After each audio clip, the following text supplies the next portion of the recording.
the Appropriations Subcommittee on the FDA. We are having many problems with the FDA. And you've been in a leadership position in order to attempt to overcome the problems that we're having. What is in mind, and what do you have in mind? Well, you characterized it well. We do have a serious problem with food safety. And the Food and Drug Administration has responsibility for 80% of our food supply. Mm-hmm.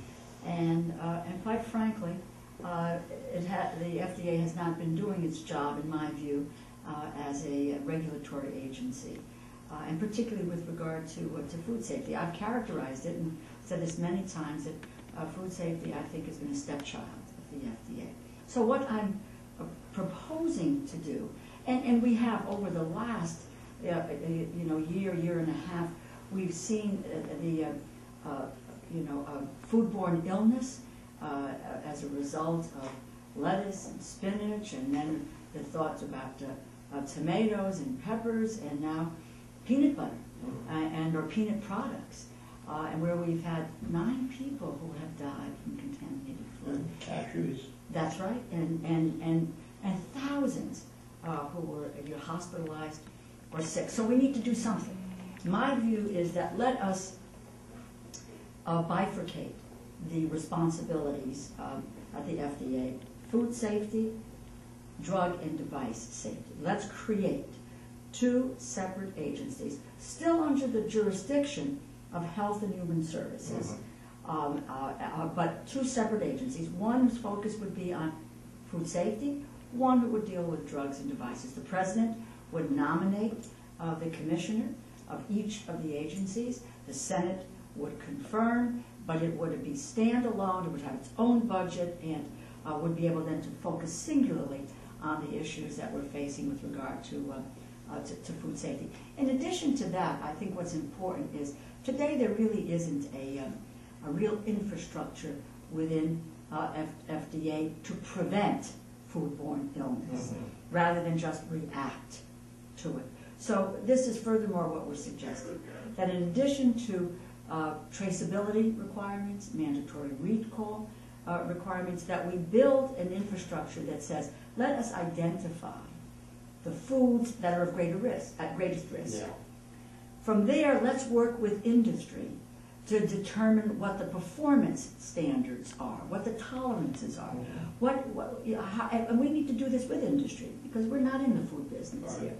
And then devise a system that, as the food comes from the farm to people who are eating it, what are the critical pieces along the way where you could have the potential for contamination, and be able to monitor that.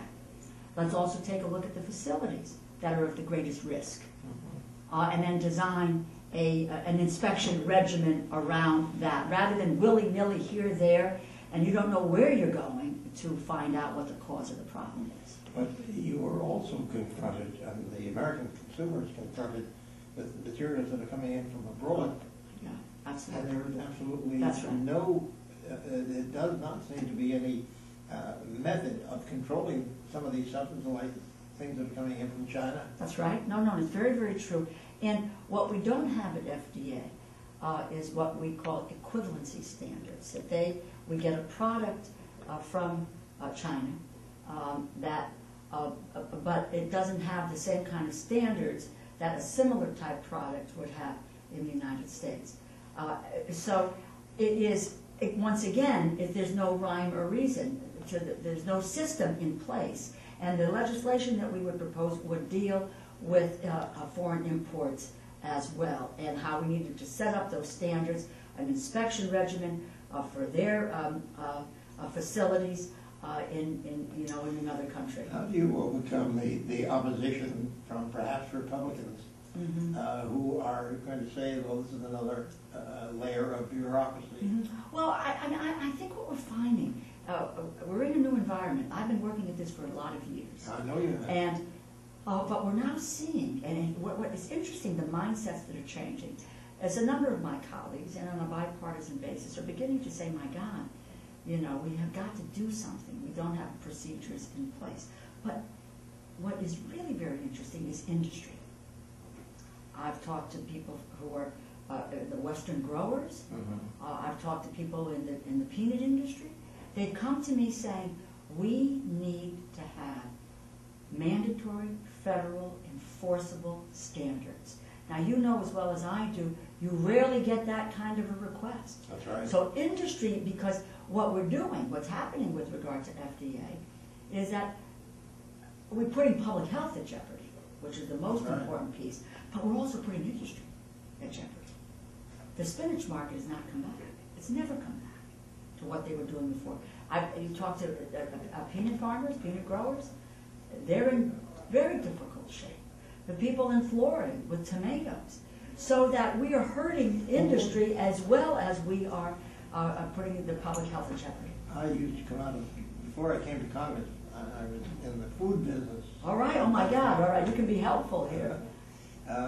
One factor, many of these associations, Florida Fruit Growers Association, Right. Mm-hmm. California Association, were created to do just what self-policing, Mm-hmm. but they obviously have not been able to do the job that is really necessary. Well, and they're telling us that. They're telling us that, and they're telling us also that they're not getting any reinforcement from the federal government, that we need to be engaged. And isn't this as much of a threat to the American public, what you're talking about, than the question of the borders, of sealing the borders? And yet the attention is not there. Exactly. And the unfortunate thing is, 9 people have to die, and they, from eating some sort of a peanut product, whether it's a cookie or ice cream or candy, and then people focusing on it. But I think the accumulation of what's happened over the last year and a half, has focused this now in terms of looking at it and making it a part of a national dialogue.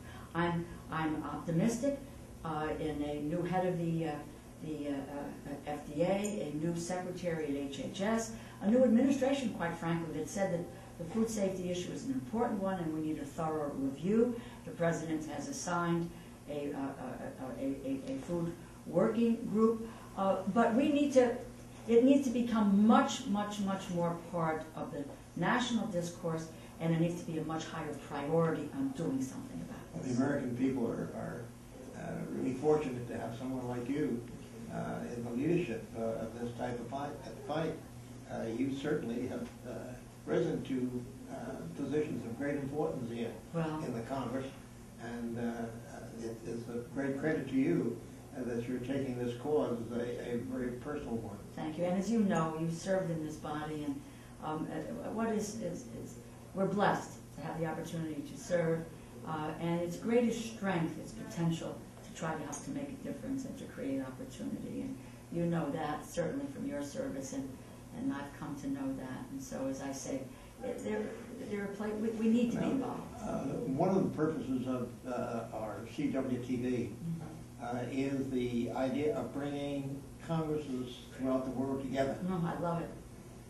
And the idea here that you have, certainly you can talk to the various parliaments throughout the world in being able to convey your message and the importance of food safety to their own people. Well, I'm happy to do it and would very, very much like to do it.